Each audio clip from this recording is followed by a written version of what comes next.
Welcome to another edition of Simons Says, a podcast devoted to conversationalists and the curious-minded.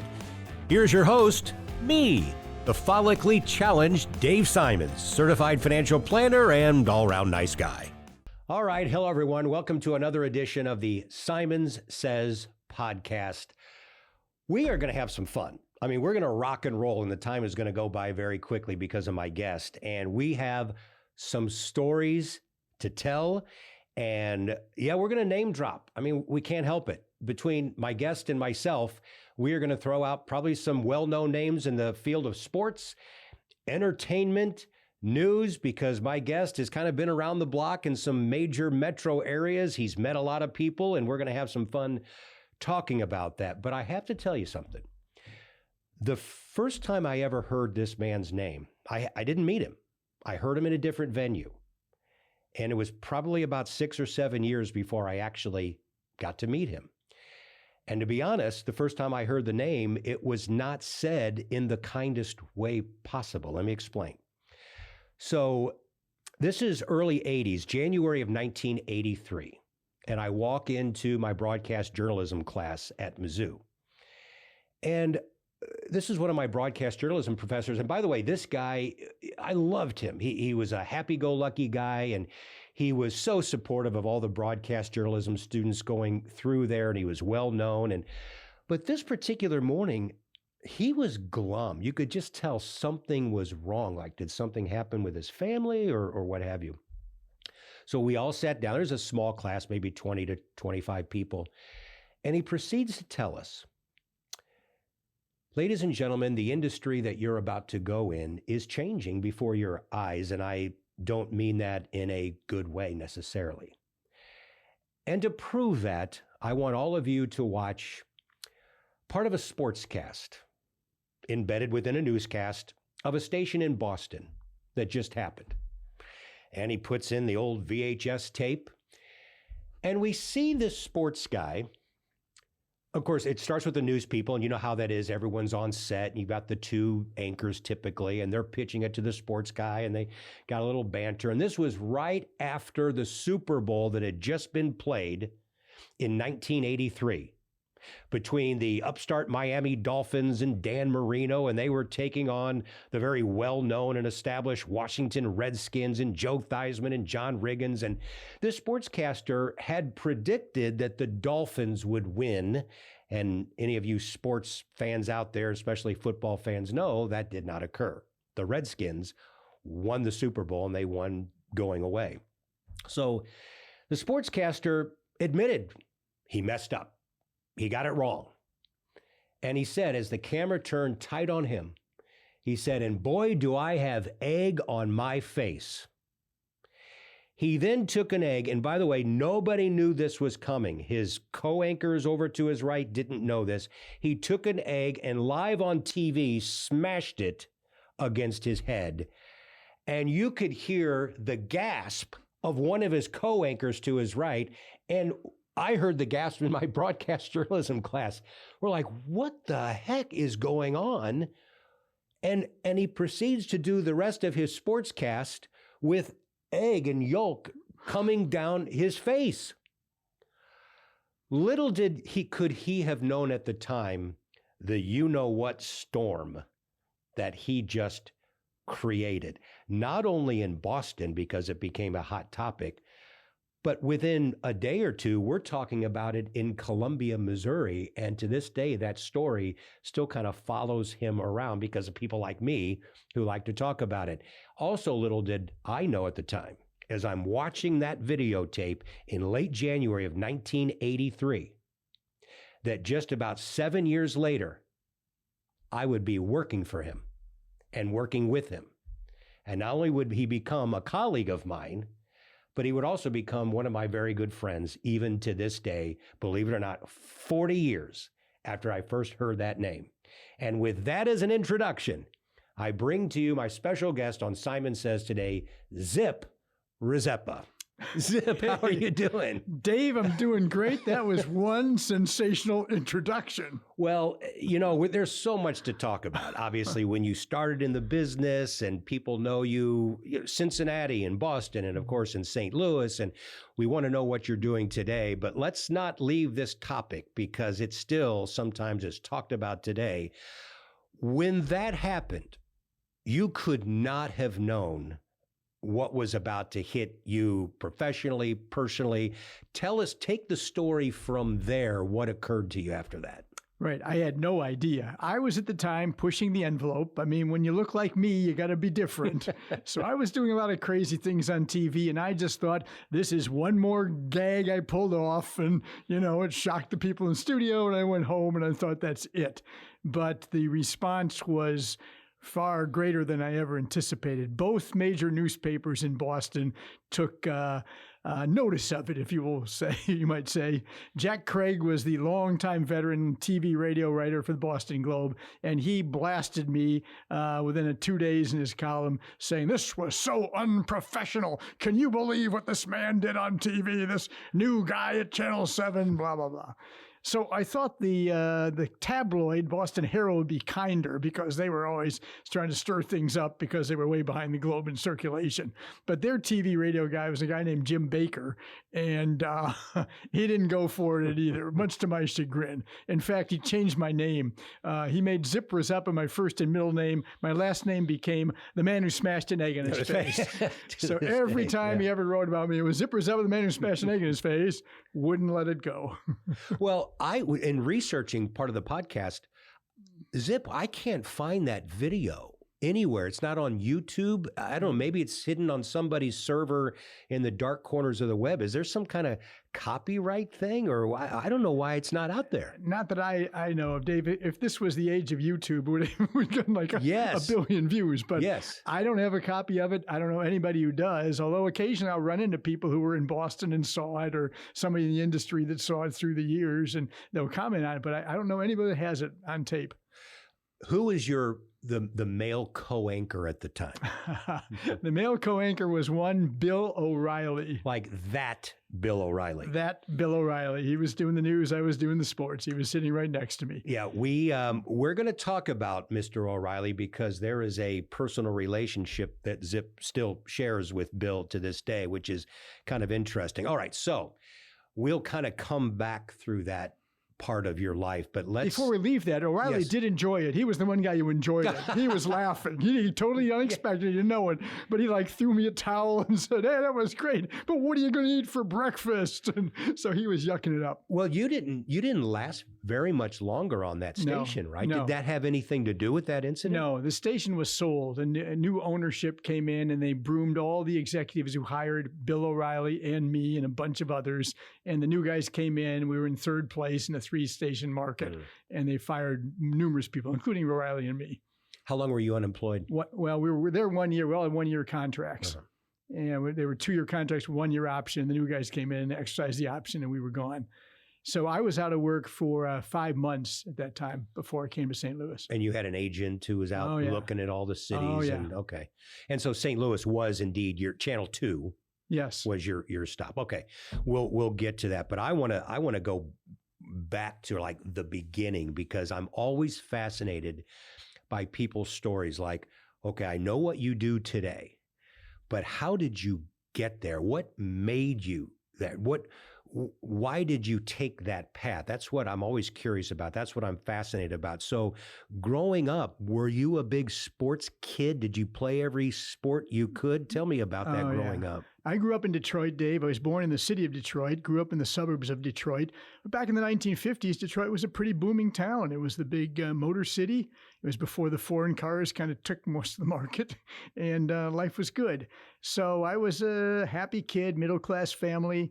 I grew up playing Little League baseball and football and basketball and all that kind of stuff. I went to an all-boys Catholic high school, which is big into sports. I played basketball and I played football, and that's where I got the nickname Zip. I was not very big, but I had a strong arm. That was my gift. I would rifle the ball to wide receivers, and the school newspaper decided that my name should be Zip Rzeppa. And when you go to a school with 1,000 boys, all sports crazed, those nicknames stick. So you were Christopher. That's your given correct. name. Okay. That's correct. What's your middle name, by the way? Edward. Christopher Edward. Yes. And you have siblings? I have two brothers, both younger. Okay. And where are they today? One's in suburban Texas outside of Fort Worth, and one's out of Nashville, outside of Nashville. Did they get into sports as a profession or not? No, my brother, who was a year and a half younger than me, took a totally different route. He didn't like sports at all, which was strange. I was into sports all the time. My dad was into sports all the time, but he went in a different direction. He was a musician and a computer kind of guy, different kind of brain. And my parents, I think, wisely let him go his own path. They didn't encourage him to force him into Little League or force him to do something he didn't want to do. And he took a different path. My younger brother is 8 years younger than me, so we were pretty far apart growing up. But he's a big sports fan, big TCU Horned Frogs guy down there. TCU. Down there in Fort Worth. So you are you're playing every sport like a lot of young boys did at the time. Sure. What did you gravitate toward more? Well, football was my best sport without question. But at 5'9", 160 pounds, I didn't want to get beat up playing sixth string on the freshman team or the varsity and getting killed every day in practice. So I decided to become a college basketball player, which was an incredible decision because I had no size, no speed, no quickness, no jumping ability. Other than that, I was pretty good. Yeah, I bet. Where though? Where did you go? I went to Boston University. Okay. And decided to try to make it as a walk-on. I decided Boston University for three reasons. Number one, it had a great journalism school. I was interested in becoming a journalist. Number two, I thought I might be able to make it as a walk-on in basketball, whereas if I went to UCLA or something, no shot. And number three, it was 55% women. And after going to an all-boys school, I said, oh, that's pretty good. I like that. I like those odds. I get it. You know what I have found? A lot of people in the profession of the media and who make a name for themselves, when they're younger, a lot of times they're either maybe kind of the class clown. They're already outgoing, and that just obviously follows them through life. That's a part of their personality. But what I've also found is a lot of them will tell you, when I was younger, I was actually kind of shy. And all of that kind of stayed in me. And then I found my calling later on. Do you fit into either one of those categories? Interesting question. I think I'm kind of a dichotomy. I have a pensive, contemplative side and yet an outgoing side. And I don't know. They're both kind of natural to me. I don't really think I wouldn't say it's impossible to be both, but different times of my life, different periods of my life, even moments of every day, I go flip-flop between one and the other. So even at your biggest, when you were Zip Rzeppa, and I'm talking especially here in St. Louis where you were recognized everywhere, did you need that time away? Did you need to say, I just want to be a loner now? Is that part of your personality too? You know, honestly, Dave, I was such a workaholic when I was in TV throughout my 20 years and Monday through Friday and 25 years total in TV. I was such a workaholic that I really didn't allow myself that downtime. And I really regret that I didn't. You know, I was just working so hard, so many hours, so driven, so compelled to be the best and working till almost midnight every night of my life in all these different cities that I didn't allow myself that time. And I really regret that. Yeah. You know, so you're at Boston University. By the way, did you make the team as a walk-on? I did. You did? I did, yes. And how much playing time? Not much.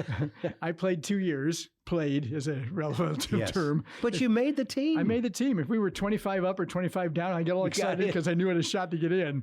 But I made the team and traveled, played at Boston Garden. Actually got into a game at Boston Garden, which was nice. It wasn't our home court, but we were playing in a holiday tournament there and played there. So it was fun. It was fun. So you were in the journalism school there. Did you want to go specifically to sports, or was news even on the horizon for you possibly? It was always sports, Dave. Okay. But I wanted to be a journalist. I wanted to write. When I was in high school, I was the sports editor of a high school newspaper. I wrote a column called Zip Rzeppa, and it was all about sports, and I was the sports guy. So my goal when I went to Boston University was to become a sports writer, become a sports columnist, or write for Sports Illustrated, or write for a newspaper covering a sports team. But I fell in love with the immediacy of radio at the campus radio station when I started to do little 5-minute sportscasts at the urging of a friend. friend. And then before I graduated, I was doing the color commentary and then finally the play-by-play of Boston University football. It was only on the campus radio station. So got to start somewhere. If you're more than 2 blocks away from campus, you couldn't have heard my broadcast. But I fell in love with the immediacy of it because you were broadcasting events as they were happening or shortly after they were happening if you're doing a sportscast. Whereas in writing, you wouldn't see your work until the next day if you were working for a daily, or the next week or the next month if you're working for a periodical. So by the time I got out of Boston University, I decided to go the broadcast route. So tell me then, what happened? Where did you start looking and what was your first job? Well, like a lot of people, I started out at the bottom. Boston University, by the way, was an incredible experience. The broadcast division of Boston University was filled with incredibly talented people, young people, of course. They were college students. A couple of them were running the campus radio station, and I gradually got to know that their fathers were pretty bigwigs in New York. George Schweitzer's dad was a bigwig with CBS, and George himself became the director of communications for the CBS television network. Another was John Gambling, whose dad was in radio in New York, and he, John Gambling Jr., became one of the famous disc jockeys on WOR. His show Rambling with Gambling for decades was one of the top-rated shows in New York City. And then there were the guys like me who came with no pedigree, no contacts, no gravitas to make it in the business, but who wanted to do it. And some of us did. There was a guy who was a chubby guy who worked as a producer of the broadcast when I was doing the color commentary and play-by-play. His name was Eli Gold. And Eli Gold became the legendary radio voice of the Alabama Crimson Tide football team. He is still there 40 years. And when there's some big highlight on YouTube, sometimes they'll put his excited radio call over the video. And so Eli did well. Yes. Now, I may have this wrong. Was Howard Stern through there too? Then there were the two most famous guys who at that time were just guys like us trying to make it. Howard Stern and Bill O'Reilly were both on campus at the same time. At Boston University. At Boston University. Okay. So it's quite a collection of people at that time who would go on to greater things in broadcasting. So your first job was where? Fort Wayne, Indiana. When I graduated, I had no tape of anything. You had to make tapes back in those days. There wasn't any internet to put your stuff out. And I sent out resumes that I'd graduated from Boston University with a degree in journalism to 150 television stations, and no one was interested. So I took the initiative to send them another letter and say, I will travel at my own expense to audition on your set for a job as a sportscaster. And a station in Fort Wayne took me up on it. And I drove my rented Ford Pinto to Fort Wayne from my home in Detroit.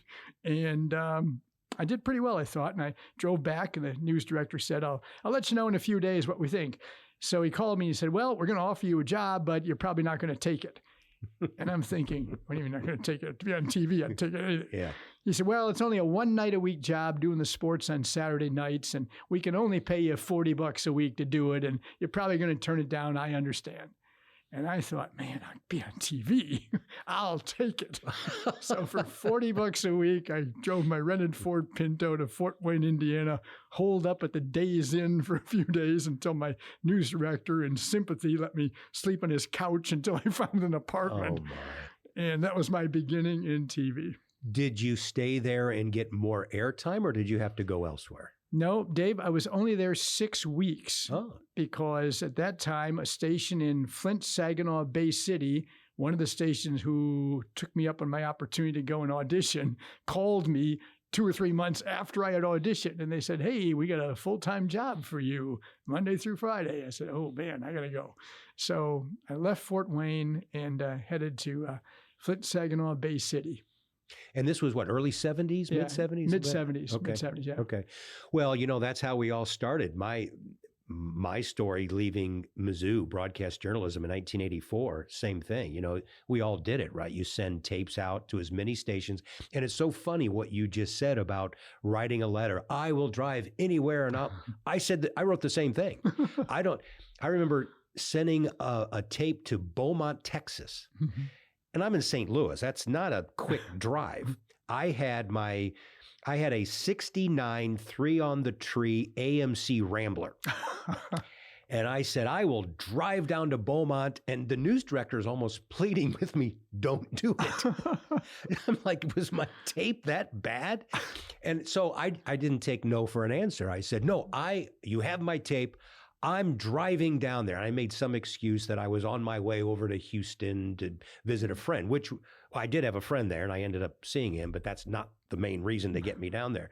And the news director was nice and he showed me around, but they didn't even have an opening. So, but you do what you can. And my first job was in Hays, Kansas in late 84 and through 85.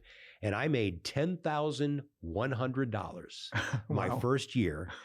And all the hours that I put in, I did the math, and even back then was slightly below the poverty level. But like you said, Zip, I didn't care. I didn't know. I didn't say, woe is me. I didn't come from money anyway.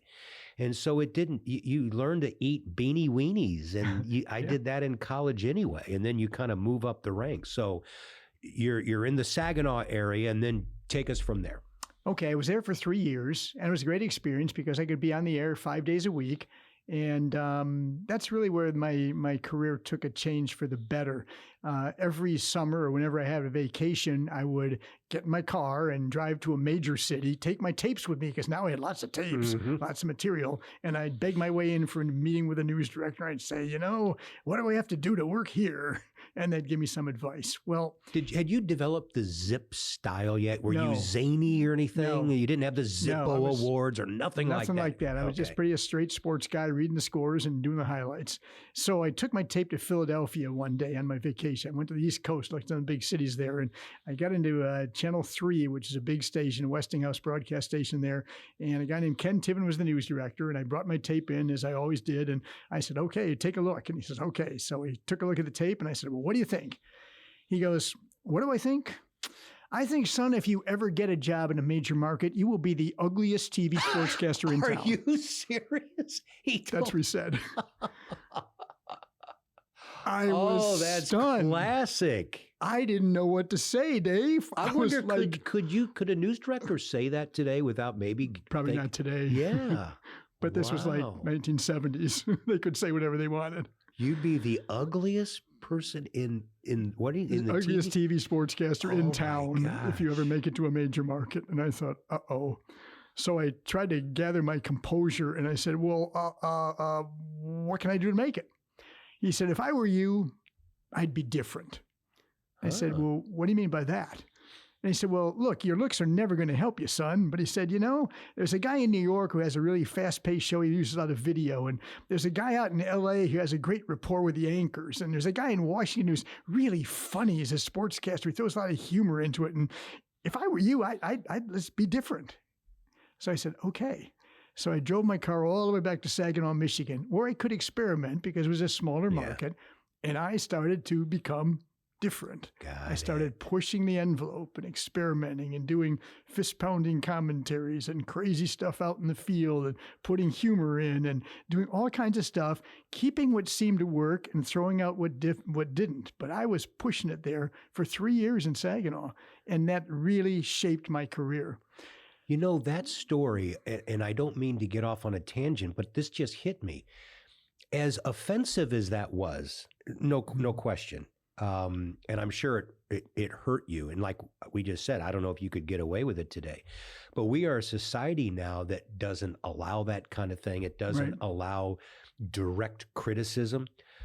But Zip, that turned out to be some of the best advice you ever got. And I don't know if you're sitting here today if he didn't give you that kind of advice. It started out with maybe a hurtful direct comment on your looks, but then he went from there to say, but this is how you can do it. Yes. It was the most helpful thing I ever got in the broadcasting business, the most helpful advice, no question.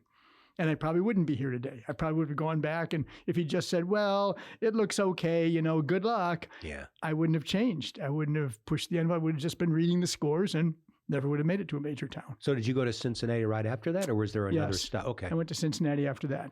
I started bicycling my tapes around my different stuff, and it created quite a stir. So I knew I was in the right track. A vice president of NBC News, Bill Slatterer in Chicago, is kind of an agent for the NBC affiliates. And he said, "You're going to make it, son." And I was like stunned. I didn't know if I was ever going to make it.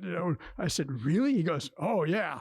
He says, "I got 200 tapes of sports guys on my desk, and they're all the same. They're all really good looking, and they have really good voices." It goes back to your looks again. Right, again. It's funny. But he said, "Son, you are an original. You're going to make it. I'm going to help you." So all of a sudden, I was a finalist for his station in Minneapolis and in Dallas, and he was bicycling my tape around, doing my work for me. And I just missed on those jobs. And then he says, "There's a guy in Cincinnati that just loves you." And I said, "Okay." He says, "A good news director." So I thought, well, Cincinnati's a little smaller than Dallas, but it's a lot bigger than Saginaw. So I took the job there as sports director. I was 27 years old, sports director of the NBC TV affiliate in Cincinnati, which at that time had the Big Red Machine and Cincinnati Bengals and Xavier and UC basketball and all kinds of stuff, which is a big jump from Saginaw, where I was covering Frisbee tournaments and free throw shoots and skateboarding and stuff like that. Dog shows, yeah. Right. So I just thought about this because you just mentioned this. As me being such a big baseball fan, and I grew up in that era with the Big Red Machine. So you were there during one of the most iconic eras in baseball in that city. So tell me about that team and some of those players. That had to have been a blast. Well, I was there the last year the Big Red Machine made the playoffs, 1979. Got it. I wasn't there when they won the championships in 74 and 70, or 75 and 76. Right. So, but I was there in 79. Pete Rose had gone to Philadelphia, but Joe Morgan was still around, and David Concepcion was playing shortstop. Johnny Bench was still there, and George Foster, and a lot of great players, Tony Perez, and it was just an incredible era, and so exciting for me to be in the clubhouse with all those guys. Now you're at Cincinnati, but you probably still had a hunger. I can still go farther, right? So are you still sending out tapes? Sure.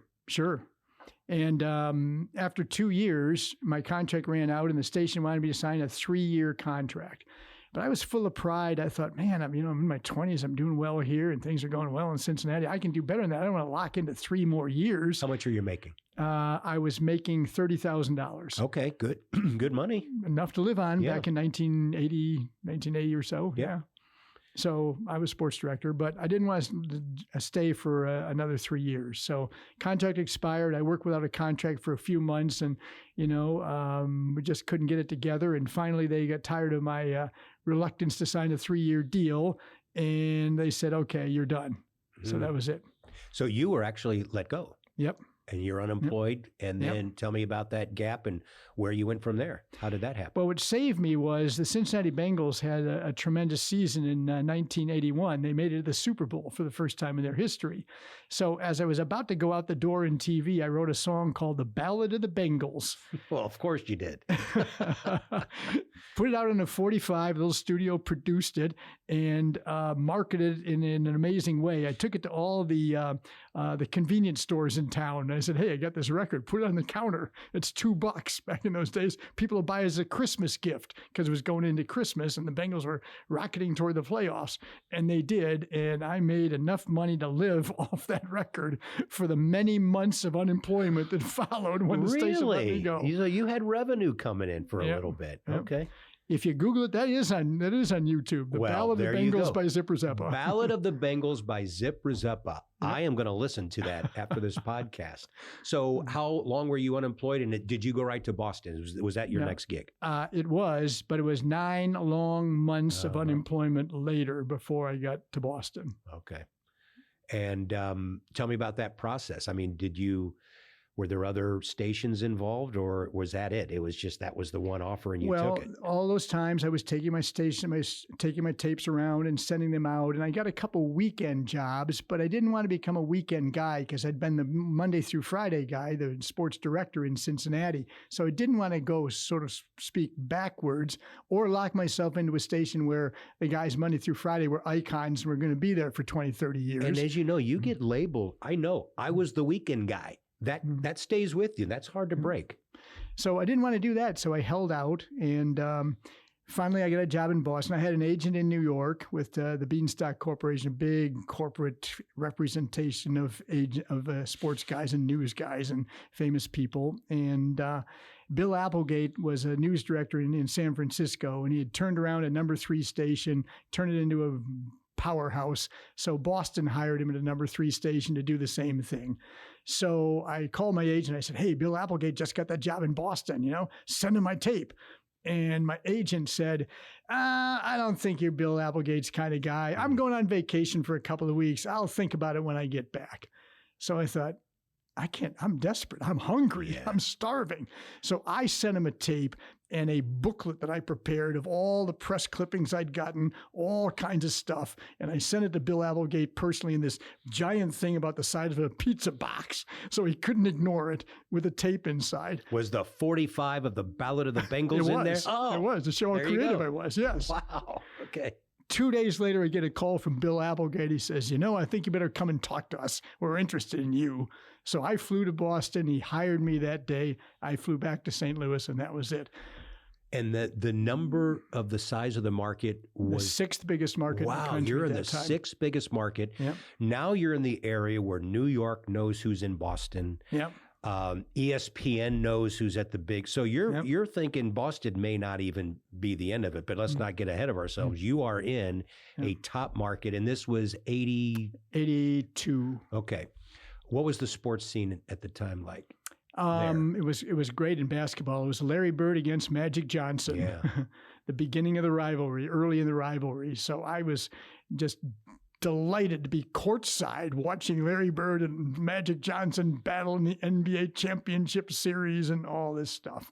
Also, it was the last season of Carl Yastrzemski of his Hall of Fame career, who played every year with the Boston Red Sox. Hall of Famer, 3,000 hits, everything. So I got to cover Yaz in his final goodbye to baseball, which was exciting. Of all the 4 major sports just in Boston, your favorite sports guy to cover, your favorite sports person to interview was who? It wasn't Carl Yastrzemski. He was kind of, he'd seen a million young sports guys. He was kind of aloof. He just, so it wasn't him. And it wasn't Larry Bird because he was kind of the same way. Right. He didn't have much respect for the media or didn't want to chat and be a funny guy or anything. But I think the hockey guys were the best. Ray Bourque was playing for the Bruins then, and he was great. And Rick Middleton, and the Bruins had some pretty good players. Mm-hmm. So Brad Park had come over from the Rangers, and so they were a fun team. The hockey guys are always the best guys in sports, in my opinion, of all the major sports, by far. Zip, there is no question. Now, when I was doing sports with you at Channel 4, which we'll get to, but unfortunately, we didn't have a football team. The Big Red had just left. And I left the industry before we got the Rams. Of course, we didn't have an NBA team. So it was just the Blues and the Cardinals as your major sports teams. And I fell in love with hockey. I always liked hockey, and I loved the Blues from the moment they started in the late 60s in St. Louis. But covering them, that became my favorite sport because of the players. Look, these are a bunch of, mainly back then, especially Canadian farm boys. Right. And they were playing a kid's game and they knew it and they didn't care. And you could go in the locker room and sit and joke around with them and this isn't true for all baseball players. I don't mean to be overgeneralizing here, but you would find a lot of the baseball players were coddled from when they were little. Yes. They were the stars of their little league team, and they were coddled in high school and college, and then they were drafted, and now they're coddled. And they were a different group, and they were very hard a lot of times to talk to. Now, there are exceptions, like here in town, a Ken Daly, even a Jose Oquendo, Ricky Horton, people like that. Adam Wainwright today apparently seems like a good guy, of course, after my time. But the hockey players have always been the best. Yep. So I enjoyed the Bruins. Yeah. The Bruins are great. Yeah. So now let's kind of quickly bypass the story that I started with. We already know the egg story. And then shortly after that, they kind of cleaned house. But I'm interested in the whole Bill O'Reilly thing. And we can even jump ahead and go back and forth. But I think people are going to be somewhat surprised, especially those who have watched you on television for a long time. And they know you as this fun-loving, happy-go-lucky guy who just loves what he does for a living. It always showed on TV. Genuinely nice guy. Anyone who's ever met you in person always says the same thing. And then there's Bill O'Reilly. Now, I'm not going to go either way. You know this. You're a friend of his. People love Bill O'Reilly or they can't stand Bill O'Reilly. Right. Either side, I think he'd be the first person to even admit he's kind of got an ego. He's very sure of himself. Obviously very political. He may not have been that starting out, but that's what his show became. Why are you guys to this day such good friends when at least on the surface, it looks like that you have such disparate personalities that yet you're joined at the hip in so many ways? Yeah, we're very close friends, have been for more than 40 years. We do have a lot of things in common. Bill is a big sports fan. He loves sports. So I was a sports guy and I love sports. I still do to this day. And so we'd always talk about sports, and that kind of brings people together. He was an Irish Catholic guy, so we'd go to mass together, and when working the nights and we didn't have much time to date, so we would double date together back in those days. And we were both interested in the women. We were two young single guys in the city of Boston. But you were the ugly guy, right? Everyone told I just rode around his coattails. Hey, Bill, can you get us a couple of double dates? Funny. Can you find two for us, Bill? But do you still, maybe he started this, but you and Bill and a group of other friends have had this annual vacation to exotic places around the world. Tell us about that. Yes, it's called the Men of Adventure Tour. And it's a bunch of 20 guys handpicked by Bill O'Reilly from all kinds of walks of life. Before he went into broadcasting, after he graduated from college, he taught high school in Miami for 2 years. So one of the guys who was his teaching fellow is one of the guys in the trip. He went to Marist, and 2 or 3 of the guys were his college buddies. And then he went to Boston University and got a master's. He went to Harvard and got another master's, and a couple of guys there came along. And he worked in different markets in TV, working his way up like the rest of us. By the way, he started in Wilkes-Barre, Scranton, Pennsylvania. Oh, yeah, wow. You were in Hayes, Kansas. I was in Fort Wayne, Indiana. Yeah. Bill was in Wilkes-Barre, Scranton, Pennsylvania. We all started low. You have to do that. By the way, where did he go after Boston? Did he go right to First Edition? No. When he and I were let go at Boston at the same time, we're on the beach looking for work, he wound up in Portland, Oregon. Because, again, it was the only place you could get a job. There were only 3 stations in town in those days. When you got fired, you weren't going to go to one of the other stations in town. So you had to look, and all the markets were tight, and he wound up in Portland. So I had a bigger jump to St. Louis, although it took me 9 months. He got to Portland. He stayed, I think, a year or 2 as the main anchor.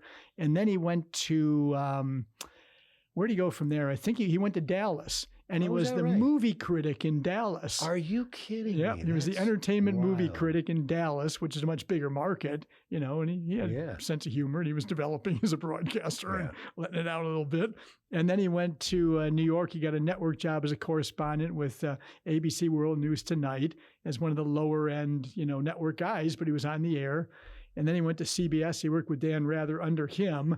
And then he worked as a weekend anchor at WCBS in New York. So he really was developing his chops there. I didn't realize that he had all those jobs along the way. Yeah. And I said First Edition. I meant Inside Edition. That's the first time that I really saw him. Right. So after those local gigs in TV and the network gigs, Inside Edition offered him a job as the main correspondent. And David Frost was the original host of Inside Edition.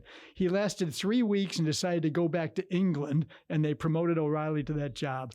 I did not know that story. Yeah. So he was the host of Inside Edition for 7 years. And then Roger Ailes became the man that Rupert Murdoch hired to start the news division of Fox News in 1996. It didn't exist. It was a new network. Murdoch brought in Roger Ailes to assemble a group of professionals in the news business to do Fox News. And Ailes knew him from New York and Inside Edition and different things, and hired Bill to do the primetime show, The O'Reilly Factor. The first year is called the O'Reilly Report, and they changed the name to the O'Reilly Factor. And within 4 years, he'd gone from 0 viewers, literally, the new network, to number 1. And then from his 4th year to his 20th year, he was number 1 in cable. Nobody could. Whatever happened to Fox News? Did they make it? I think they Yeah, did, they're still didn't around. they? They're still around, yeah. I think they're even kind of in the news these days. Yeah. Not always for reasons they want. We're not touching that subject. We're having fun here. We're just talking. So back to you, Zip, and your career path. You get to St. Louis. You're hired by Channel 2, which at the Yes. time was the ABC affiliate. That's correct. Fox didn't exist, the local. Right. And that was what year? 1984. Okay. And you are there how many years? Because you then, this doesn't happen. You eventually jump ship within the same market. How did that occur? That's interesting.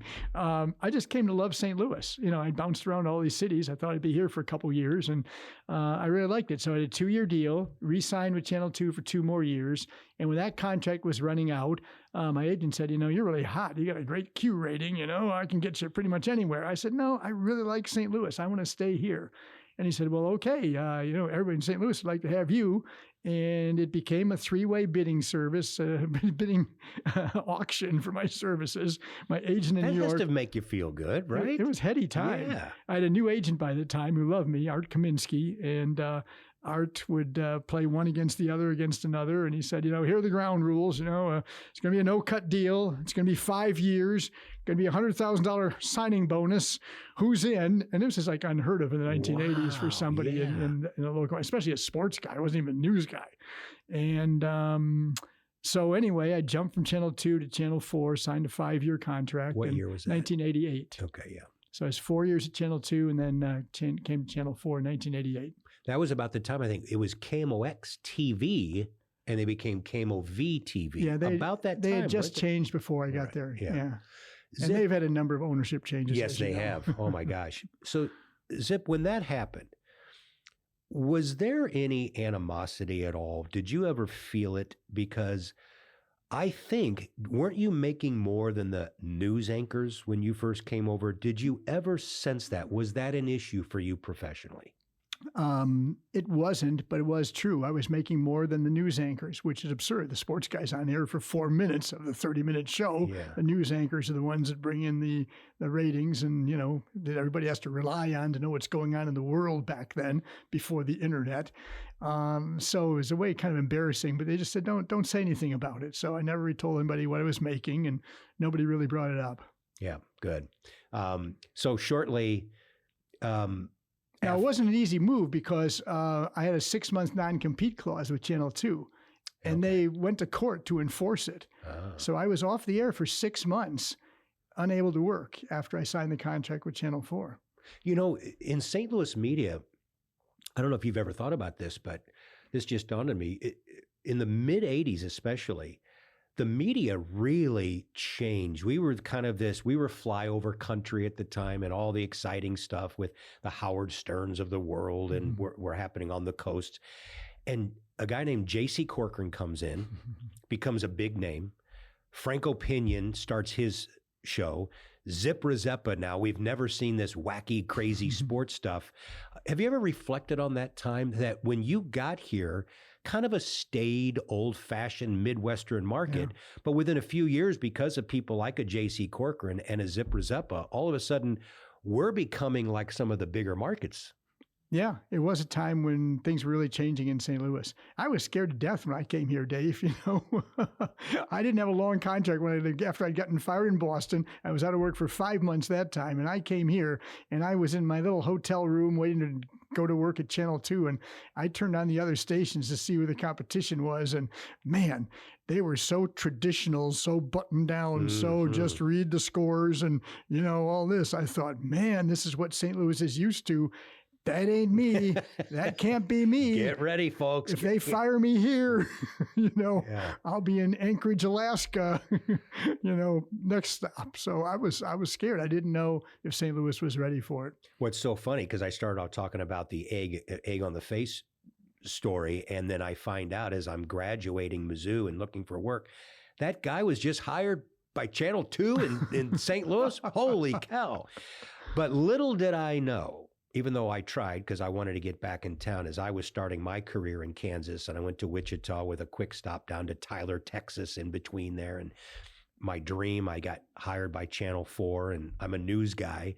But I got to know you at that time because, as you would find out, I was such a big sports nut myself. You wrote a book on the Blues. Yes, I did. And so I got to know Doug Vaughn and you and others. And then this guy named Gary Apple leaves. So you've got this opening. And you had a weekend sports opening for quite some time.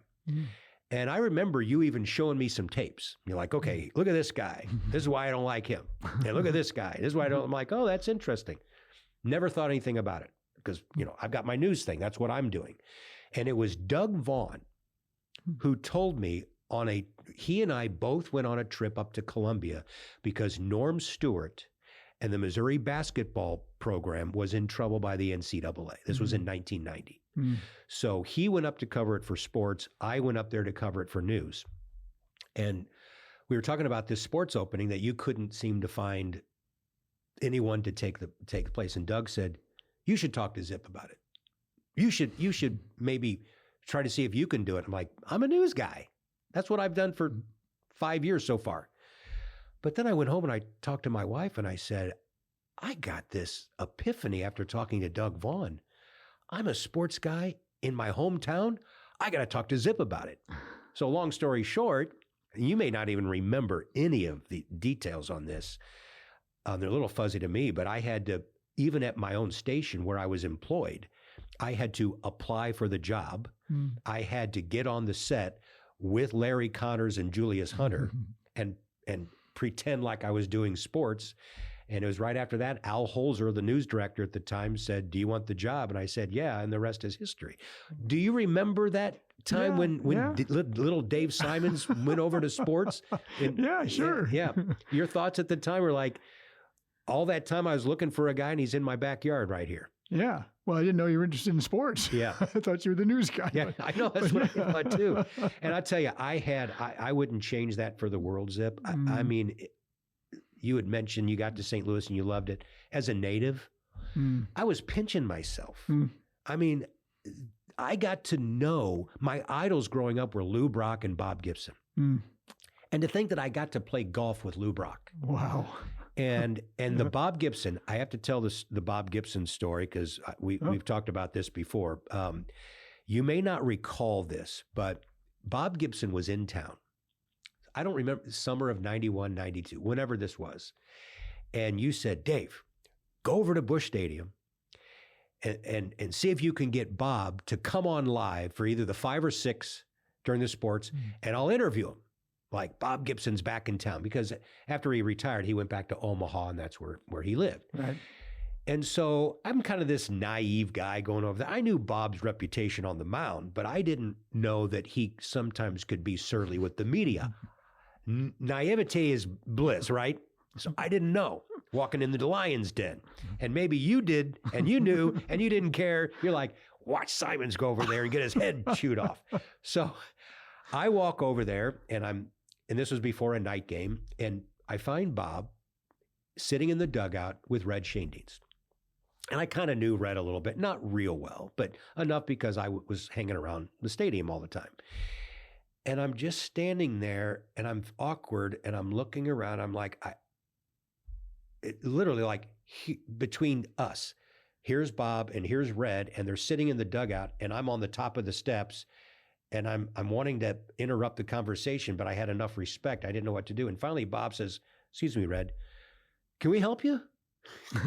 Like, hi, Bob. I'm Dave Simons. I'm with Channel 4 Sports, and my sports director, Zip Rzeppa, wants to know if he could interview you live coming up in the 5 o'clock sports. And I'll never forget Bob's response. He goes, what's a Zip Rzeppa? And Red's just kind of like this. He's kind of smiling a little bit because he knew who you were. What's a Zipper Rzeppa? I go, it's Zip Rzeppa, and he's the sports director and the anchor at the 5 and 6 o'clock. And whatever time you have, 5 o'clock, 6 o'clock, if you could just give us a minute. And he looked at Red and he goes, what do you think? should I do it? Red goes, yeah, they're good guys. Bob goes, okay, I'll do it. Do the 5 o'clock. So you interview him live.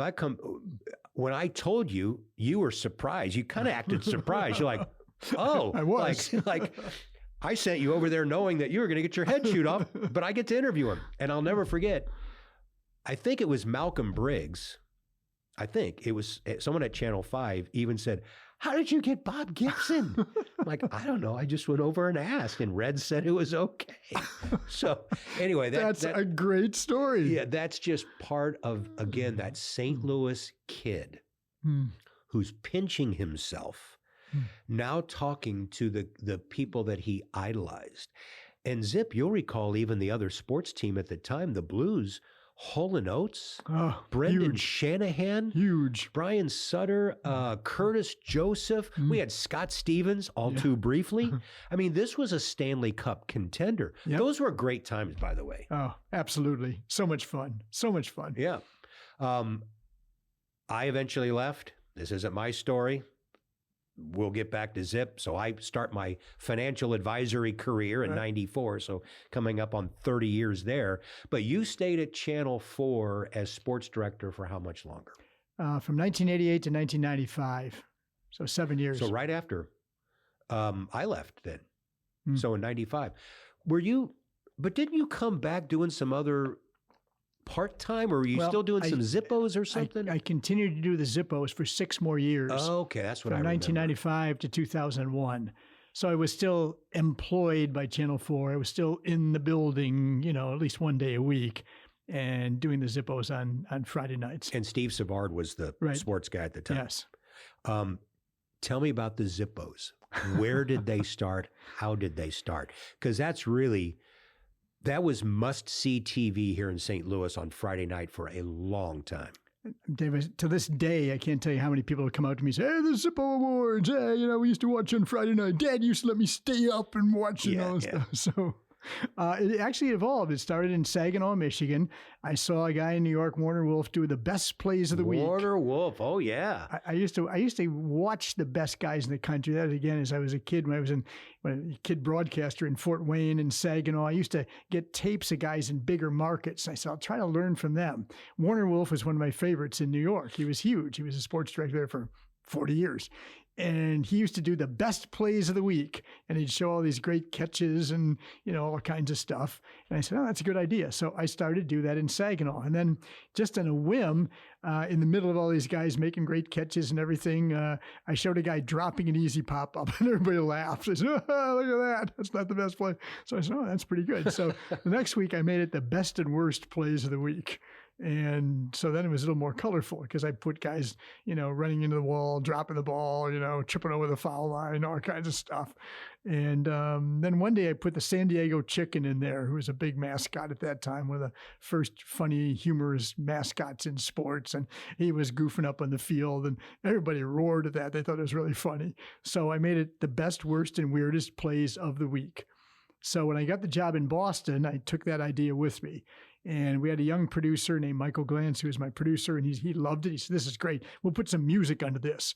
So he found the song called Root Beer Rag by Billy Joel. Yeah. He says, this is great music. This will be perfect for it. We'll run this underneath it. And so, okay, great. So it was the best, worst, and weirdest plays of the week with Billy Joel underneath it. And then he said, this needs a name. Let's call it the Zippo Awards. I said, okay. Oh, so it was someone else who came up with that name. Yeah. So I said, okay, that sounds good. And so it became the Zippo Awards. So by the time I came to St. Louis, I pretty much had it knocked down, and the music was there, the name was there, the idea of best, worst, and weirdest was there. And so we started out right by the time we got in Boston or to St. Louis, right out of the gate. We started doing that on Friday nights. So it became very popular very, very fast. Yes. So there's the news director at Channel 2 is Wayne Thomas and all that stuff. And they had big things like, well, should we do it on Friday nights? Friday night isn't a big news night, but this is so popular. Should we move it to like Thursday or Monday when they have big lead-ins and everything else? And the consensus was, no, we got to do it at 10 o'clock. And then they were getting all kinds of mail that the kids wanted to stay up to watch it and everything. He says, should we do it at 6 o'clock? And the GM and the news director had a big powwow. They said, no, make them stay up. Make them stay till 10 o'clock. It'd be a good lead into the weekend and the Monday broadcast. So it always was on Friday night. So. Zip, of all your years in the business, what is something that you hated about it? Is something that, was it the business side of it? Was it the fact that you didn't have a personal life? What was it? Definitely that I didn't have a personal life. The business side was tough. I mean, it was amazingly competitive. I mean, your job was always on the line. You know, every quarter a new rating book would come out. And, you know, now when I got the 5-year no-cut guaranteed contract, I didn't have that pressure. But until then, working my way up in all those markets, there was always pressure and competition and everything else. But the personal side of it was by far the worst thing about it. And it was so hard because I was a workaholic, as I admitted. I was working, and you know, these days, if the guys started doing a Sunday night show, they would take Friday and Saturday off. Not me, because I was doing the Zippos on Friday night. So I was doing Monday through Friday, 5, 6, and 10. Saturday morning, when the Big Red was in town, when I was working in Cincinnati covering the Bengals, I'd be getting on a plane 8 Saturdays in the fall, flying with the football team out of town for the next day's game on Sunday, doing the post game, coming back and doing a Sunday night show, waking up on Monday morning and starting all over again. So I was working 7 days a week, almost every week in the fall, 6 days a week at a minimum, because it was Monday through Friday plus Sunday night. And I had no life. Mm-hmm. I had no life. And it was lonely. I mean, I'd get off and again, being a workaholic, I'd watch my show, I'd watch the other guys' shows, I'd think about what to do the next day. I'd never leave before 11:30, 12 o'clock at night. You know, then I'd be hungry. So I'd go to the only 2 places that were open in town, Uncle Bill's and IHOP, get something to eat, go home, go to bed at 2 or 3 in the morning, get up like at 9, you know. And I was happy in that I was successful. I was making a lot of money. I had a nice home, I had a nice car, all those things. Now I had security with a longer term contract. You always threw a great Super Bowl party, by the way. Those were fun. Thank you. But I had no life. I mean, at 9 o'clock in the morning, what I wanted to do was get married and have a wife and a family.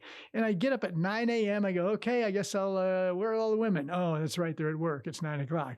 Guess I'll go for a run. So I'd run a few miles and I'd take a shower, and then it'd be like noon. I go, okay, better start having lunch and getting ready for the day in sports. And I'd be reading the 2 newspapers and all that stuff. And it was just that I loved the job. I loved the challenge. I loved everything about it, Dave. The creativity of it, the writing, the producing, the being different, trying to beat the other guys, the competitive nature of it. I loved every bit of it. But what it took away from me was life. Yeah. I just had no personal life, no way to find anybody to date, no way to have a normal relationship with as friends or anything. My life was my work. But you wouldn't change anything, would you? Or would you? I think I would. Really? I mean, when I reflect on that, I was 20 years, you know, working till midnight every night in 5 different cities at 6 different stations. And I do have regrets. I probably would change it and pull back. And that's really why I got out when I did in 1995. I said, I can't take this anymore. I was 43 years old in my prime. And I just said, I can't take this anymore. So I developed a way out where I formed a radio show, a syndicated radio show. And I thought, that will be my ticket out. That's what I'll do. It'll be a 3-hour show on Saturday mornings, no more nights, 1 day a week. That's it. And I'll have a life. So that was my escape plan from TV. And I was all excited about it because I would have a life. And we put a lot of effort into that show. It was called the Great American Sports Trivia Show. We ran around the country. We got it in 57 cities. But in our naivete, we didn't know that it wasn't a national advertising buy unless you were in 200 cities. Mm-hmm. And we lost the war to get it to 200 cities. The show only lasted 9 months, and it went off the air. And when that happened, Dave, I had put all the money I'd ever saved into that show, and I lost everything I had. Mm-hmm. So it's funny. I mean, in 1995, I had everything the world says is important. I was on TV. I was famous. I was making a lot of money. I was living in a beautiful home. I was driving a very expensive car. I was vacationing in Europe, wearing designer clothes.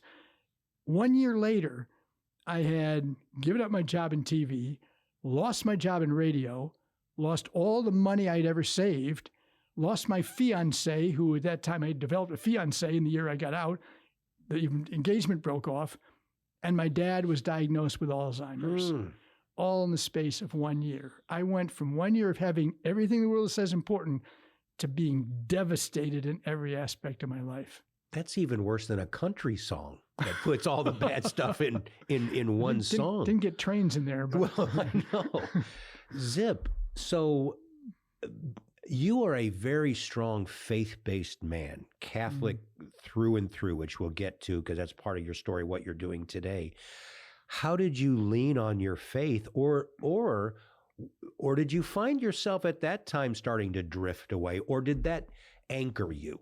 No, it anchored me because when that show went off the air, I suddenly had no job, no money, no fiance. I had nothing. You know, I was still at my house, hanging on. That was about it. I was scrambling to make a living. I was doing some commentary on WIL radio 3 days a week. I was still doing the Zip Awards, so they paid me a little money there. So I had some income coming in to keep the house, but that's all I had. I had anything to do every day. And I was like, you know, what do I do? The only thing I've done all my life is the sports on TV. That is not good training for any profession. So I thought, what am I going to do? And that's where my faith really saved me.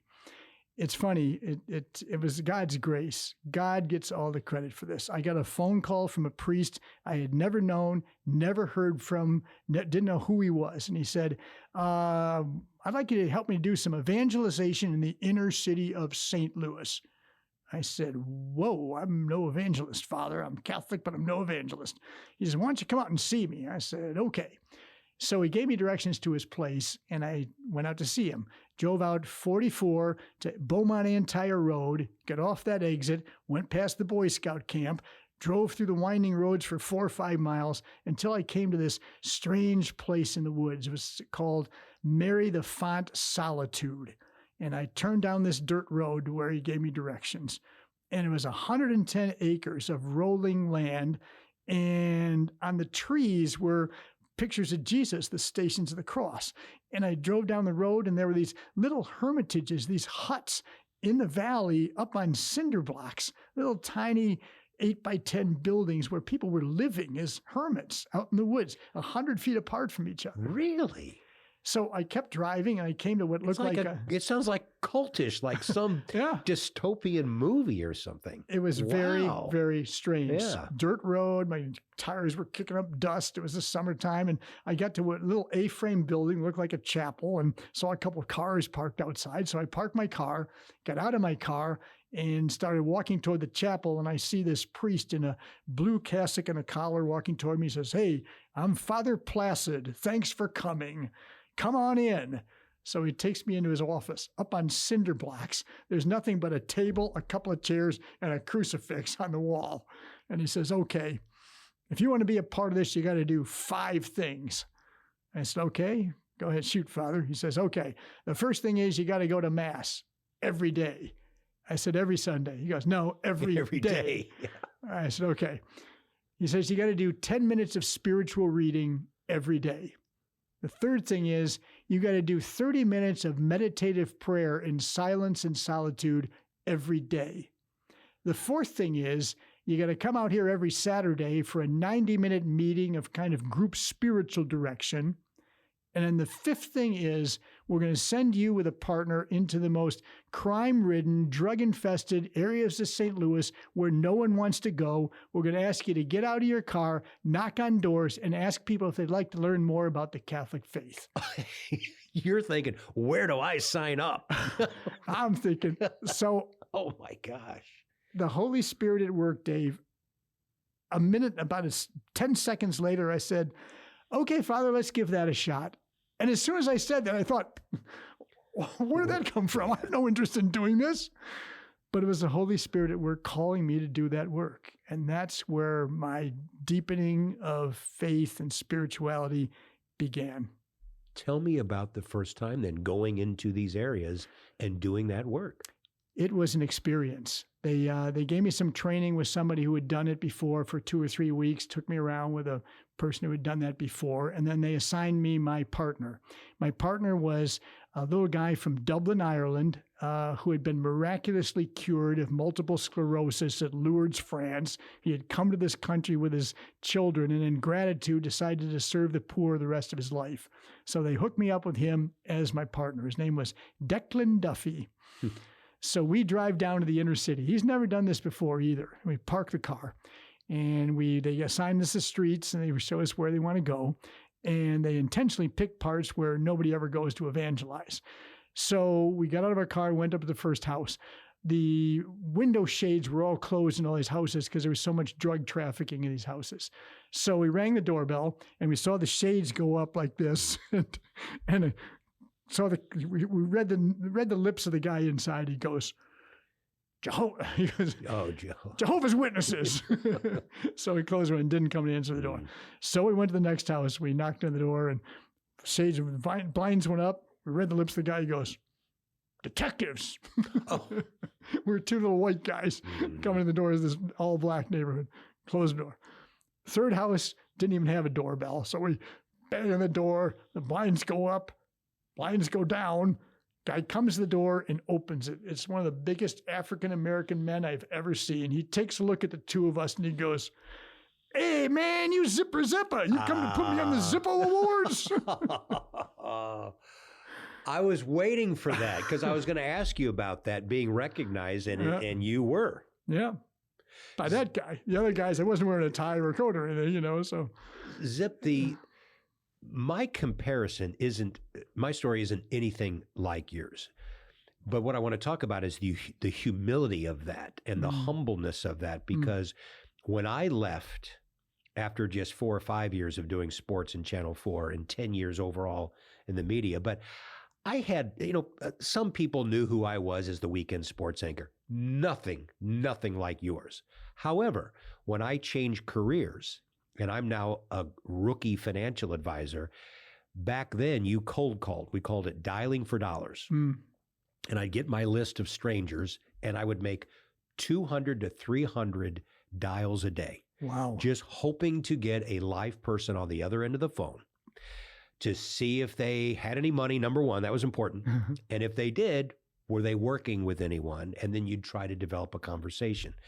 And it was just an act of desperation, but it worked. I mean, you worked really hard. But the reason I tell you that is one day I'm the weekend sports anchor and I'm hanging out and talking to Bob Gibson and people like that. And the next day I'm calling strangers and getting the phone hung up. And I remember one time in the first few months of doing that, a guy picks up the phone and I said, hi, this is Dave Simons at Prudential Securities. That's where I started. That doesn't exist anymore. They were gobbled up by other firms. And he goes, Prudential Security? I already got a security system. I said, no, Prudential Security. It's like stocks, securities. It's Prudential. Oh, yeah. What's your name? Dave Simons. He goes, the sports guy? I said, well, I've changed careers and this is what I'm doing. And so I kind of went through my spiel. He goes, nah, I don't have any money. But while I got you on, you think the Cardinals are going to sign Ozzie Smith? I don't know. I don't really follow it that much anymore, but you have a nice day. And I remember thinking, what did I do to myself? Why couldn't I have just been happy? Because one thing I didn't mention, I left on my own. I wasn't fired. I just got kind of burned out a little bit. And sure.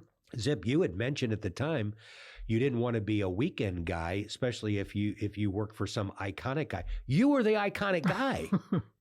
And so I thought, if I stay here, I'm not going to ever be the number one guy. And anyway, if Zip leaves, it's probably Doug Vaughn, who has already been there.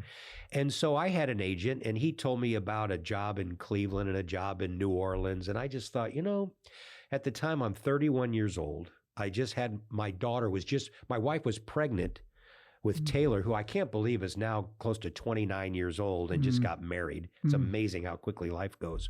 But I thought, I can go around the country and never be guaranteed after my initial contract that it'll be renewed. You know the feeling. Yep. And I've got a young family now. I'm back in my hometown. someday I'm going to be, excuse me, a 50-year-old bald guy. And by the way, I was right in both cases because I had hair back in my early 30s, but I knew my DNA. And someday that decision is going to be made for me, that we don't need a 50-year-old bald guy on the news when we can hire this really good-looking 24-year-old for half the money. Right. So I'm going to make that decision for me now at age 30, 31. And it was the best thing I ever did. So that gets back to, what were you thinking? I just told you that it just dawned on me, what did I had a good thing going, and now I'm cold calling and people aren't giving me any money and they want to know about Ozzie Smith. That had to have hit you at some point. You kind of addressed it. You were on top of the world. By the world's standards, you have everything. And now you're going into some of the worst parts of town who, by the way, need to hear from people like you at that time. And God love you for doing that. But did you wonder, God, why are you doing this? Look at where you had me, and now look where you have me. Right. Well, the story progressed from there because we were doing that one day a week. We'd spend 2 hours ringing doorbells in these drug-ridden places and trying to get into people's homes to talk to them. But my partner at the time that I mentioned, Declan Duffy, asked me what I was doing at the time. So I said, I'm not doing much. I'm still doing the Zip Awards. I'm doing some radio commentary. He says, why don't you come and see where I work? It's okay. So he takes me downtown to 18th and Locust in the city of St. Louis to a building, a red brick, 7-story, 100-year-old building. And outside the sign says MERS, Metropolitan Employment and Rehabilitation Service. I said, this is where you work? He goes, yeah, come on in, I'll give you a tour. That's okay. So he says, let's start at the top. Take the elevator up to the 7th floor. It was a 7-story building. The 7th floor was a halfway house for women prisoners completing their prison terms, sleeping in the building at night, going out during the day looking for employment, so when their terms ran out, they would have a place to go and a way to make living. Wow. He says, go down to 6. So I went down to the 6th floor. The 6th floor was training for people who had suffered traumatic brain injuries in accidents, boating accidents, biking accidents, car accidents.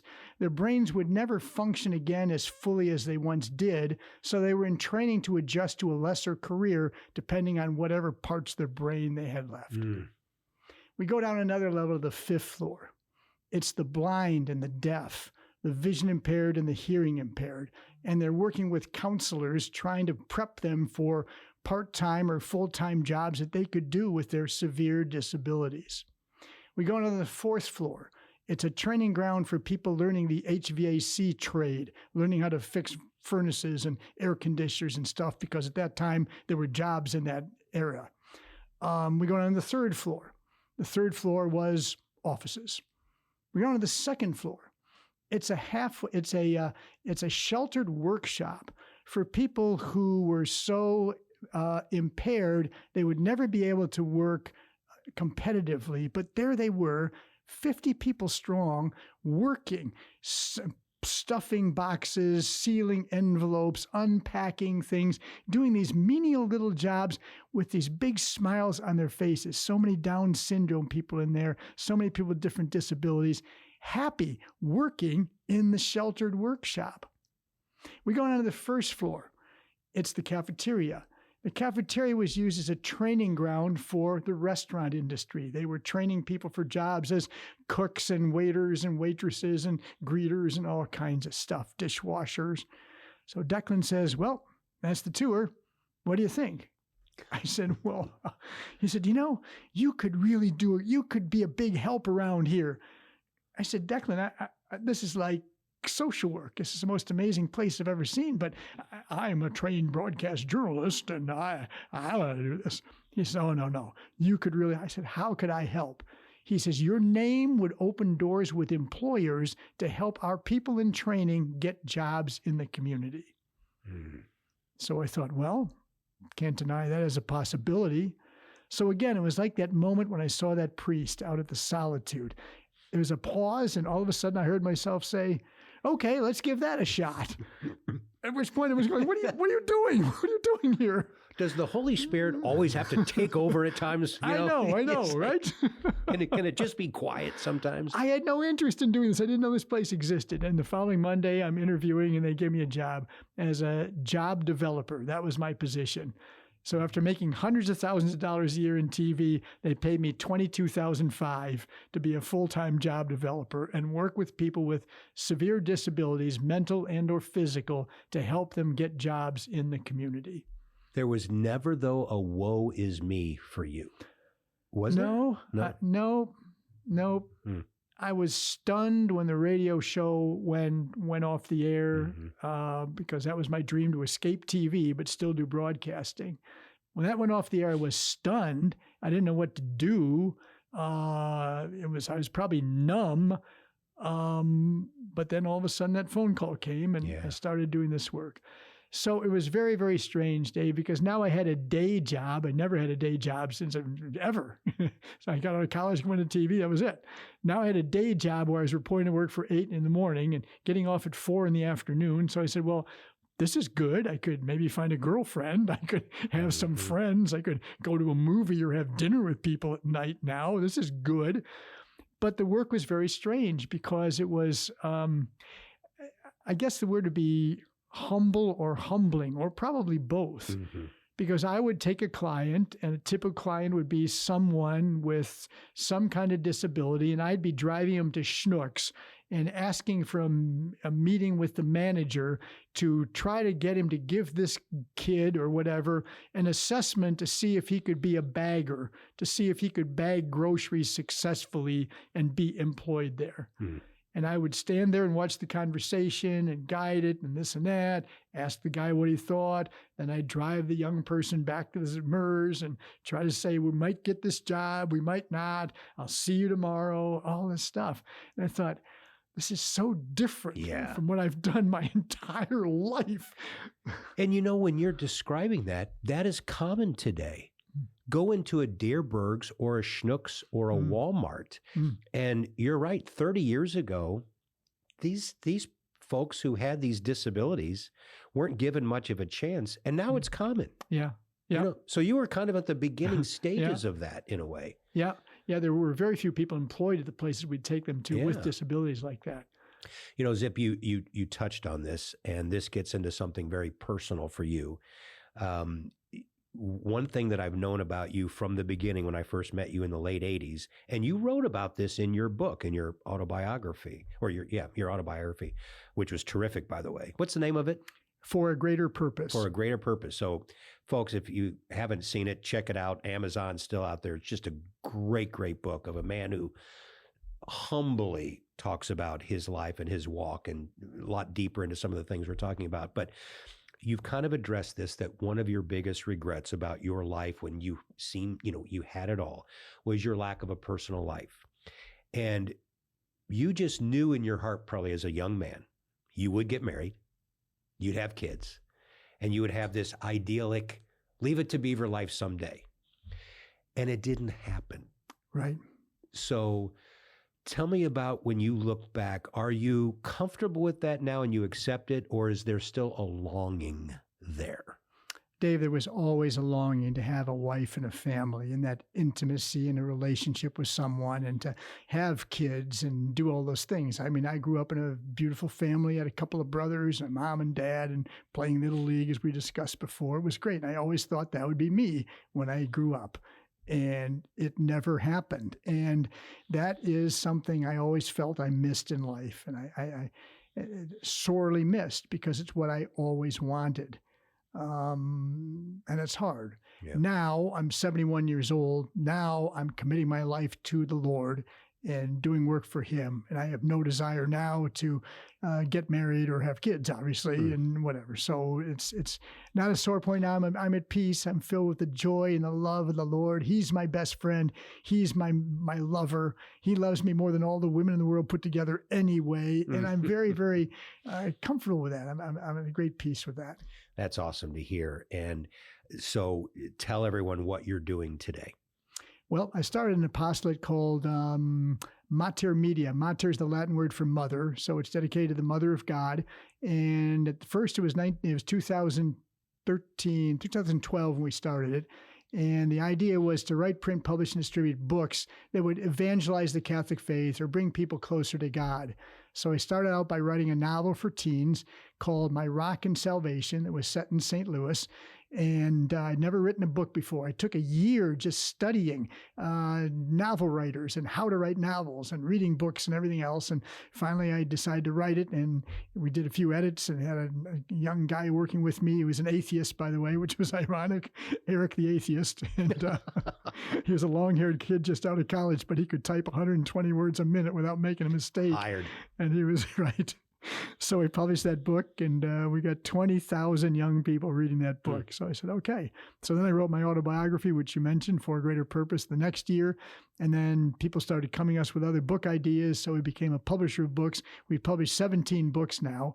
Fiction, nonfiction, memoirs, poetry, mostly first-time authors who wouldn't get the time of day from a major publisher, but have something valuable to say.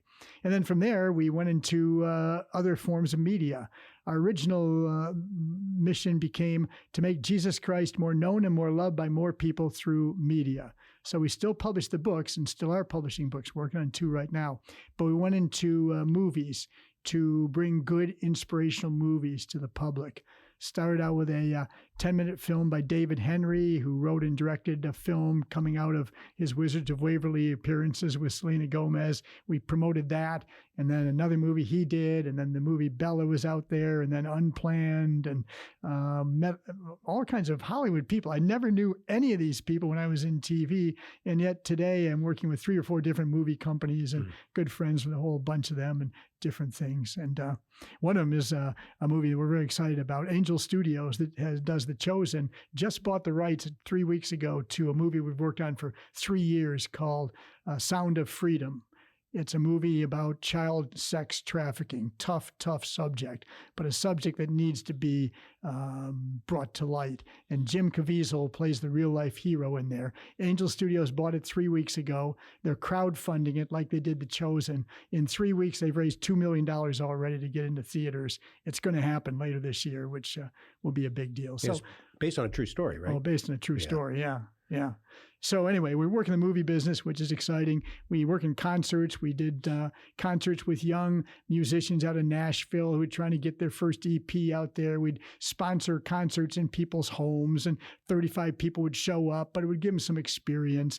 We work with a concert pianist named Eric Jennis, who goes into prisons with world-class musicians and brings the light of Christ into the darkest places in the country. He's played more than 1,000 prison concerts in the last 20 years. So we do that. And so we got music and books and movies, and we do some DVDs and online stuff too. And it's really a fulfilling life and a busy life. You're in your early 70s. Where does Zip Rzeppa see himself in his early 80s? Still doing this? God willing? I think so, as long as it's God's will. I just pray for God's will to be done, to direct our ways and whatever projects, and they just keep coming, and we just respond. We just say yes. Yes, Lord, yes, we can do that. You want us to do that? Yes, we'll do it. And I just think that's my calling for the rest of my life, as long as I'm fit and able to do it. You are very vocal about your faith. The world doesn't always like that. How has it changed since the 90s when you first got out of TV and started doing this? Do you find people are more accepting, or has the world become more divided, like, oh, you're just one of those Christian nuts? What do you see in your personal experience? Well, I think people appreciate what we're doing, people that are of the same mind that, want to keep God in our society, but so many people want to push God out of our society. And just in the last year or so, we've felt the brunt of it. Dave, I've been canceled on Facebook permanently. Our apostolate Mater Media has been canceled on Facebook permanently. We started a program called the Celebrate Catholic Marriage Experience, which people say, well, why can't you do it for everybody, not just Catholics? Well, the problem there is if you just say it's the marriage experience, you get all kinds of people in the redefined definition of marriage, of same-sex people and this and that. That's not our ministry. That's not what we consider marriage as Catholics. It's between a man and a woman. So we were running these YouTube ads to drive people to a webinar where we explain the program and get them around the country to be interested in us bringing this program to them to inspire couples in their marriage. YouTube refuses to run our ads because they're religious. We don't say anything about religious in them, but the term Catholic marriage makes them... It's a deal killer for them. Kicks them off. So we can't use YouTube. We're off Facebook. We're not doing anything wrong. We're not attacking anyone of any persuasion at all. We're not antagonizing anybody. We're not pushing on the Catholic definition or anything. We're just trying to reach people about our Catholic marriage and our celebration of it and encourage people in Catholic parishes because marriage is being attacked and they're suffering. And the pushback from the platforms is just disheartening, to say the least. Your views on social media then, because whatever your viewpoints are to anyone listening or watching right now on gay marriage or traditional marriage or whatever, that's not what we're going to talk about or debate here necessarily. My point is there is so much darkness that is allowed through social media and so much vile content, but the people in charge who decide as the gatekeepers what gets on and doesn't get on has to be very maddening and frustrating for you. Well, it is. It's such a contrast of what's allowed and what isn't allowed. I mean, look at the music industry. I mean, in a way, the woke movement is good and it teaches respect of all people. And you don't denigrate women or you don't take advantage of them or this or that. And yet, if you listen to the most popular rap songs, they're all about abusing women and about all the body parts and all kinds of things that people do all the time. And yet the culture supports that. You can do that all you want because the culture says so. But if you go into an office or something and make a half-off color remark or a sexist remark or somebody, you're fired, you're out, you're everything else. And I'm not saying you should be making those kind of remarks. So it's just such a strange thing where the culture is ruling. We can talk about the forces of evil, but I think they're at work. It's just amazing how from politics to the workplace, to music, to entertainment, to speech, to relationships, to body parts, to the existence of the two genders is all ruled, it seems, by people who want to push an agenda one way. And if you're against that, then you're in danger of being canceled. No wonder you and Bill O'Reilly are friends. You could, I mean, I'm making a joke, but seriously, I mean, he obviously you two share very similar viewpoints on that. Do you guys talk about that stuff? Oh, yeah. Probably all the time, right? Oh, yeah, sure. Yeah, absolutely. Mm-hmm. Well, let's end this on something much more lighthearted. Okay. I always like to ask people in your position who have been around, one of the things that I noticed when I was in sports is fans always want to know about their idols. Well, tell me about what's Albert Pujols really like. Of course, I wouldn't know that. It was well after, or people before our time. Was Stan the Man really as nice as he was? So, back in my day, tell me about Ozzie. Tell me about Brett Hull. And I would say, well, I got stories I can tell you on the record and stories that I can never tell. So right. Just in the St. Louis area, who was your favorite sports person that you love to deal with you can think of? I love Brett Hull because, when he was scoring like 80, 90 goals a year, everybody wanted to know about him. And he was the kind of guy that didn't really want to toe the corporate line. No. He would tell you what he really thought sometimes, which, as you know, when you're doing some post-game interviews or something, that is refreshing when they'll say what they really think. So I love Brett Hull for that. I loved Ozzie Smith with the Cardinals. I mean, I loved Ozzie. He was always a gentleman to me. He was very nice to me. He'd always talk to me. If I needed a live shot, he would do it.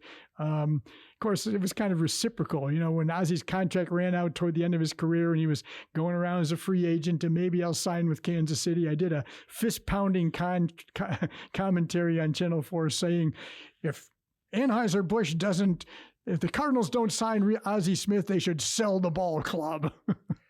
And the next day I was on the carpet in Alan Cohen, the general manager's office. I remember that. Saying, Zip, do you know how much money Anheuser-Busch spends on our television station and advertising? I said, Alan, I don't. But if they don't re-sign Ozzie Smith, they should sell the ball club. Oh, my God. And the Brett Hull thing, I don't know if you recall this, but I interviewed him, and Brett and I got to know each other very well. And I loved the guy as an interview because you never knew what he was going to say or what would come out of his mouth. But it was, man, I don't even remember what the subject matter was. Oh, I know what it was. Remember Adam Oates used to, he'd sign a contract and 6 months later he'd want to redo it. And his agent would be like, oh, let's do it. And finally the Blues said, look, this is the third time. We're not going to keep doing this. Well, Brett knew where his bread was buttered on the ice because he had Mr. Assist Maker, future Hall of Famer himself, dishing the puck to him all the time. And he wanted Adam there. And so he was very vocal, sign Adam Oates. So I happened to get Brett coming off the ice after practice. And these negotiations were very touchy. And the players knew, don't talk to the media about this. Brett, no. And so he was very honest and said, the Blues are, they're blowing this. And I'm like, oh, this is good stuff. Remember Susie Matthew? Oh, yeah. Vice President of Public Relations for the Blues. Long time. Very influential and powerful position. Well, she's up in the this is the old arena, hearing this interview. And she's like, Brett? And Brett kind of looked up and was like, yes, Mom, and walks away. And I'm like, doesn't matter. We've got it. Well, Susie stops and says, you can't run that. And I said, well, yeah, we can. Well, no, you can't. I said, but we can. So we go back. And by the time we got back to the station, only 10 minutes away, Alan Cohen is down in the newsroom and pulls me into the office with the news director. Says, Dave, tell me about what happened. I told the whole thing, and Alan said, I don't like when anyone demands that we don't run things. And that gets the hair up on my neck. That's what Alan Cohen, at that time, the GM, said. Alan, I agree, but we're not going to run it. What? And he gave some convoluted answer why we can't be doing this and it's not worth it. But I wrote about it in my blues book called Blue Fire, but it didn't but that gets to your Brett Hull part and why I love hockey so much. These were terrific people to deal with. And Brett was such an iconic player. And I do want to end on one story while we're talking about it, because it is well known. Your little tiff with the white rat, Whitey Herzog, because of something you said on the air, and he vowed he would never talk to you again. And he stayed true to that for a long time. Tell us about that. Yes, it was spring training, 1985. The Cardinals they won the World Series in 82. 83 and 84 didn't go very well. Bruce Sutter, the closer, left and went to Atlanta. Things weren't looking so good for the Cardinals going into 85.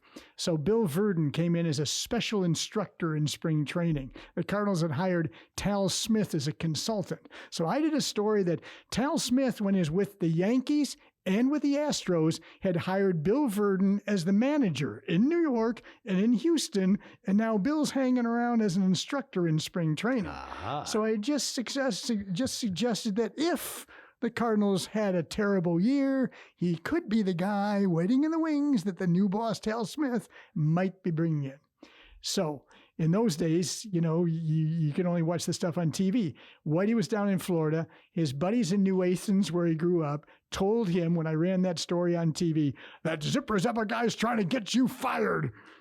So Whitey confronted me. He says, you're trying to get me fired. I said, I am not. I'm just running a story, Whitey, that Bill Verdon's down here and Tal Smith is in here. I love you, Whitey, but So he says, no, you're trying to get me fired. I will never speak to you again. And for 5 years, Dave, he never spoke to me. The manager of the most iconic baseball team around, you're the sports director in that city, and the manager's not talking to you. Right. Every spring, Bob Costas would go to Whitey and say, Zip's a good guy. Why don't you end this? He says, he's ready to apologize. I said, yeah, Whitey, I'm sorry. Next year, Jack Buck would go to him. These influence guys, Whitey, Zip's a good guy. He can let it go. Nope, I'm never starting again. 5 years. And then in 1990, after 5 years, when Whitey had pretty much decided to leave, he left in June, I think, in the middle of a season when the Cardinals were playing poorly. And he was so frustrated that nobody would hit the opposite way and the players were doing everything and he couldn't take it. That season, early that year, he said, Zip, I think you've paid your dues. I'll do an interview with me. So I said, good. So I went in and he did a long, long interview. I'm sure I didn't at the time put two and two together. He was thinking of leaving. Yeah. He did such a long interview, made a 10-part series out of it, talking about how he came and him and Gus eating, beer sausage and how he got Suter and he got all these deals. He told me the whole thing of his career. And I thought, well, he's really making it up to me. This is incredible. 5 years worth of information for you. So I ran that 10-part series and then almost immediately afterwards, he resigned. So I think he knew he was playing me, knowing that I would recount the glory days in this 10-part series, and then he'd walk away. But I didn't mind. I mean, we were crushing it during Rating Book in May, and then he left in June. And that was big news, man. Just out of the blue, he just ups and quits. Nobody, not the White Rat. And I remember that was the big story of like, who's going to be the guy? I mean, Red took over in the interim, and then of course we got Joe Torre. So anyway. Every time, ever after, Whitey and I are okay. I see him sometime. Hey, Zip, how you doing? Good, Whitey, how you doing? So made up. Whitey always loved the print guys. He never always liked the TV guys. I think that's part of it too. Yeah, but good guy. Well, Zip, you're a good guy. You've been a friend of mine now for 30 plus years. I appreciate the friendship. You helped me out so much in my days at Channel 4, and God love you. And I don't know if we got another 30 years left in us. Combined, we do. We'll do that. But appreciate you spending time with us on the Simon Says podcast. Dave, it's been an honor and a joy to be with you today. All right, take care. Thank you so much for listening, and please forward the link to this podcast to friends, family, neighbors, even strangers. They'll thank you later. If you'd like more information on our wealth management team, just go to your search engine and type in Simons and Cordes, SIMONS and CORDES, Simons and Cordes, and the website will be the first thing that pops up. I'll talk to you again soon on the next episode of the Simon Says podcast.